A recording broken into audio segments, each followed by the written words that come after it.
Précédemment, il y a plusieurs dizaines d'Yado, Kongeya était déchiré par une terrible guerre.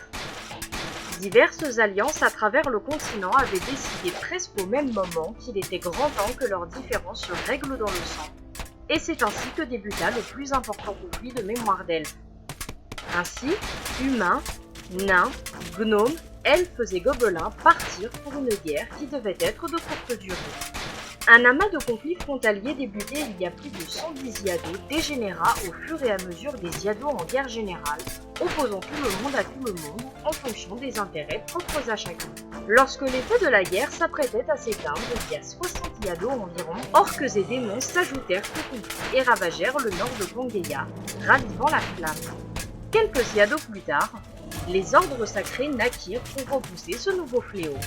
Quelques Yado plus tard à nouveau, le conquérant fit son apparition et unifia les différents peuples et territoires de Kongeya sous une seule bannière. 12 Yado après son arrivée, le continent était unifié et les orques repoussaient dans les terres gelées du nord. Ainsi débuta l'ère impériale. Malheureusement, le conquérant, plus connu aujourd'hui sous le nom d'empereur Glorst, décéda durant le 7e menace de l'Iyad 41 de l'ère impériale, laissant le trône à son épouse et sans héritier.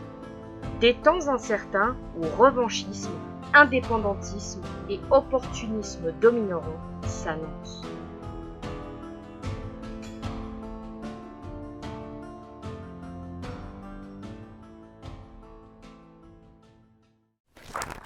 Comment j'ai rencontré ta grand-mère? Ça remonte à... il y a...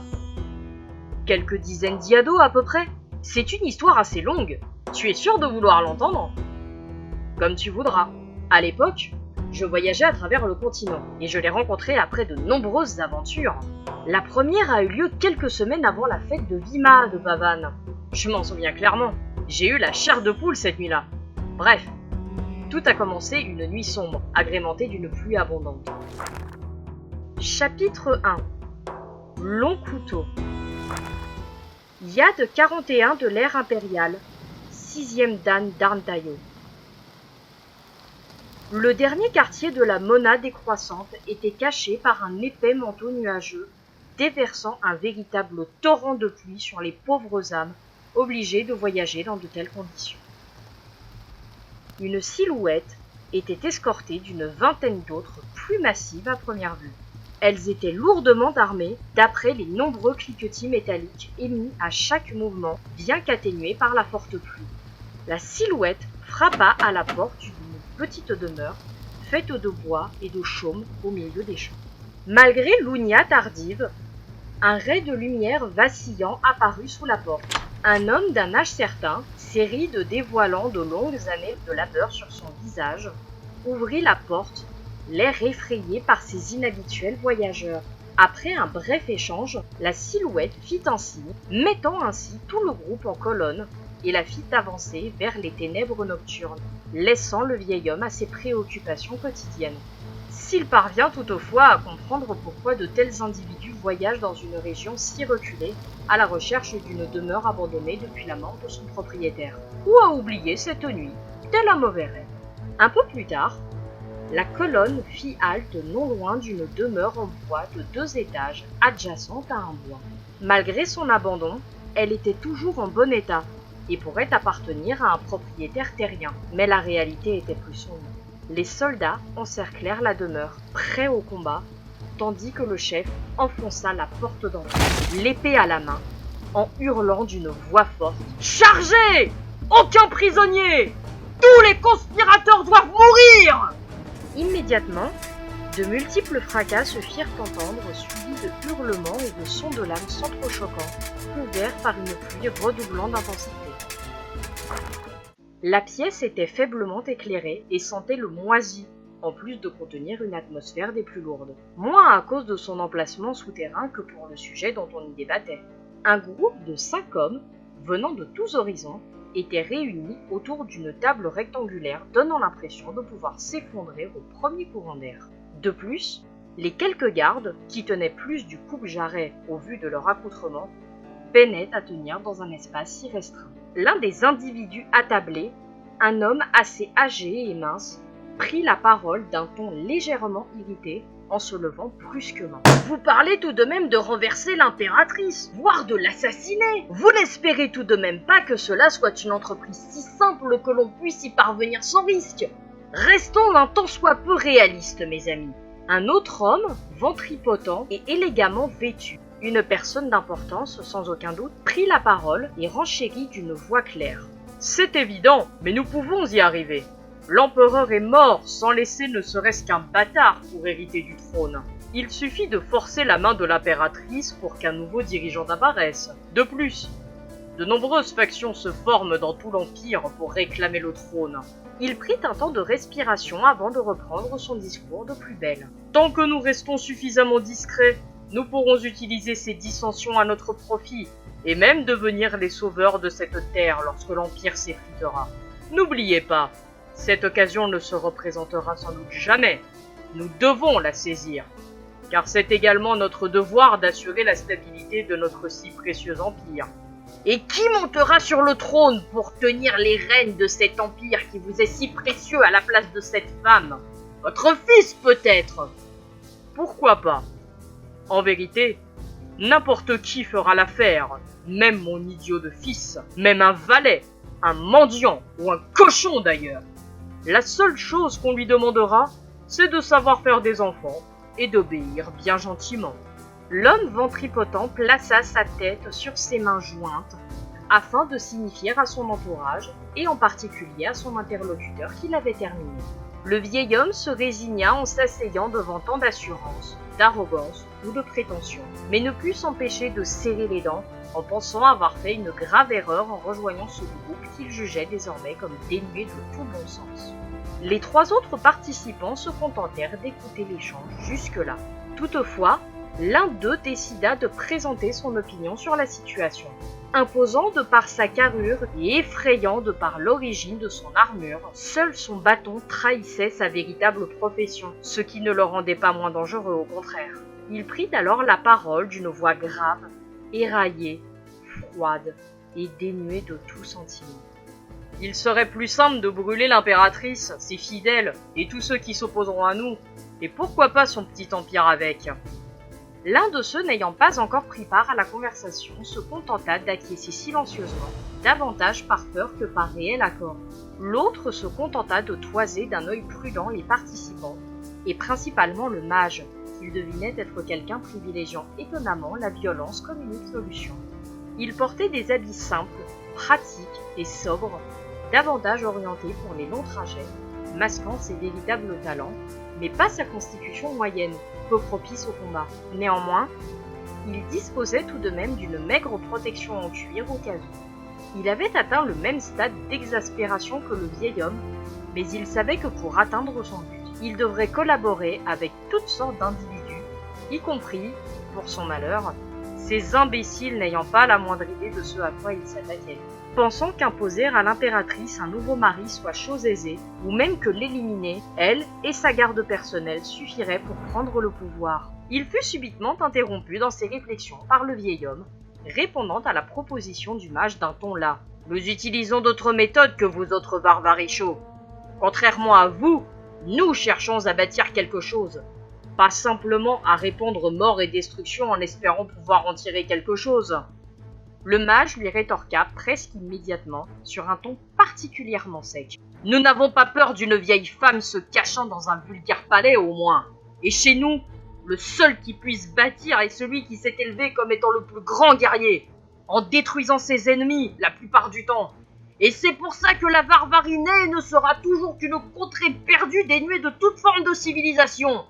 À moins que vous ne considéreriez les ours comme un peuple civilisé sur lequel prendre exemple. » La conversation s'envenima et prit une tournure explosive avec le retour dans celle-ci de l'homme ventripotent. Les trois hommes en vinrent aux mains. Les gardes tentèrent de les empêcher de faire quelque chose de regrettable, principalement le mage, dont la main droite s'illumina lorsqu'elle commença à engendrer une petite sphère enflammée, mais en vain. L'homme resté jusqu'ici silencieux resta de marbre devant cette scène d'un incroyable ridicule au vu du sujet de la réunion. Il y assista sans réaction, jusqu'à ce qu'elle fût coupée dans son élan par un bruit sourd et des éclats de voix venant du rez-de-chaussée.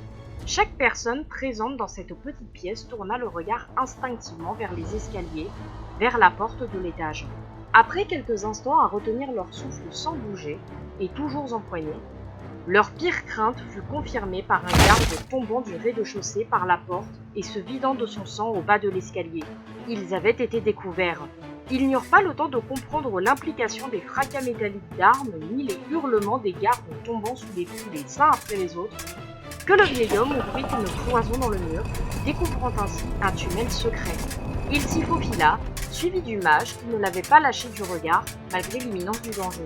Les 3 derniers membres de cette réunion s'élancèrent vers la seule issue lorsque les bruits de pas sourds de combattants en armure dévalant l'escalier se firent entendre. L'instant d'après, ce furent leurs propres gardes qui tombèrent au sol, mourants. Le plus réactif des 3 derniers conspirateurs fut celui qui se fit le moins remarquer durant la réunion. Sans un mot, il envoya le plus peureux vers les soldats qui acceptèrent ce sacrifice avec plaisir. Il passa ensuite juste devant le ventripotent avant de s'engouffrer dans le tunnel tout en activant le système de fermeture, rendant toute tentative de poursuite par cette voie impossible. Il sacrifia donc le dernier conspirateur qui n'avait plus de moyen de fuir. Lorsque la cloison se refermait, il put entendre les dernières suppliques et tentatives de marchandage du sacrifié. Les 3 derniers survivants couraient dans ce tunnel comme le long d'un fil, le minuscule fil du destin qui pouvait les mener à la liberté ou à une mort certaine et peu enviable. Les 3 complices progressèrent avec acharnement à l'intérieur de ce minuscule tunnel pendant ce qui leur sembla être une éternité. Ils redoublèrent d'efforts à la première vague d'air frais qui indiquait une sortie proche. Ils mirent quelques sétoyaux avant de comprendre qu'ils étaient désormais dans le bois. Le temps de comprendre que le froid qui leur mordait le visage n'était plus dû au vent frais annonçant la fin des chaleurs sèches, s'engouffrant avec force dans le boyau de roche, mais à la pluie dont les nuages obscurcissaient toujours le ciel et donnaient un air lugubre aux arbres environnants. Ils avaient l'air à la fois effrayants et salvateurs par ce qu'ils pouvaient cacher dans de telles conditions. Les comploteurs s'élancèrent chacun dans une direction différente par instinct. Le plus alerte des 3 prit la fuite vers le cœur du bois afin de ne pas tomber nez à nez avec ces terribles assaillants. Mais malgré cette précaution, il ne put s'empêcher de se sentir suivi, ni d'avoir l'impression de perdre du terrain sur ses poursuivants. Il se jeta dans un fourré et sortit la dague qui pendait à sa ceinture, prêt à éliminer un de ces individus et éventuellement mourir par un second si la chance n'était pas de son côté. Son instinct ne l'avait pas trompé. La pluie battante couvrait la plupart des sons, mais il put entendre les pas lourds de plusieurs combattants en armure. Il se dit que quitte à mourir, autant en emporter le plus possible avec lui. Il attrapa par surprise le premier d'entre eux et s'apprêta à lui trancher la gorge en silence lorsqu'il reconnut l'armure, celle qu'il identifia comme une récente source d'exaspération. Il s'agissait du mage, qui lui décrocha un direct du droit immédiatement après avoir touché terre, puis en prépara un second avant de reconnaître son compère et de lui plaquer une main sur la bouche pour récupérer un juron. Au même instant, 2 de leurs assaillants émergèrent de la nuit à leur recherche. L'un d'eux s'exprima d'une voix rauque et difficilement audible. « Tu crois vraiment que ça vaut la peine de continuer à le chercher ? Je veux dire, il semblait être un simple mercenaire. Mais il pourrait nous mener à ses complices. Ou dans une embuscade. Qui sait s'ils n'ont pas des renforts dans les bois ? C'est vrai, et je me les gèle avec cette pluie et ce vent. Rentrons, les autres doivent nous attendre. » Les 2 compagnons d'infortune durent attendre quelques minutes avant de s'autoriser à prendre une grande respiration. Ils avaient survécu un dan de plus, et compte tenu de ce dans quoi ils étaient impliqués, c'était énorme. Après quelques instants, ils se levèrent et partirent calmement dans le sens opposé à celui de leurs poursuivants. Le mage prit la parole d'un ton calme et assuré. « Quel est ton nom déjà ?» L'autre, pris d'apathie, ne lui prêta pas même un regard pour répondre. « Stechin, je suis espion alloué, si on peut dire. » Au son du mot espion, le mage stoppa sa marche et se prépara à abattre le seul autre survivant d'une boule de feu dans le dos. À cela, Stechin se contenta d'ajouter quelques mots, sans se retourner, du même ton calme, quoique presque là. « Tu penses réellement que je suis le responsable ? Tu penses réellement que j'aurais fait le maximum pour sauver ma peau si je ne craignais rien ? D'autant plus que lorsqu'on s'est séparés, je ne pensais pas que tu me tomberais dessus. Maintenant, tu fais ce que tu veux, mais moi, je file aussi loin que possible. » Il continua sa marche comme si de rien n'était, en espérant ne pas mourir au pas suivant. Le mage abaissa le bras, résigné à accepter son histoire. La boule de feu crépitait encore dans sa main tout en faisant s'évaporer l'eau qui coulait le long de son bras. et lui emboîta le pas, toujours alerte. Stechin rajouta d'un ton sec et légèrement tendu. « Et éteins cette boule de feu, tu vas nous faire prendre, imbécile !» L'autre s'exécuta avant de se présenter d'un air plutôt irrité par la remarque précédente. « Je suis Oronaï, mage guerrier du clan des Hatchas.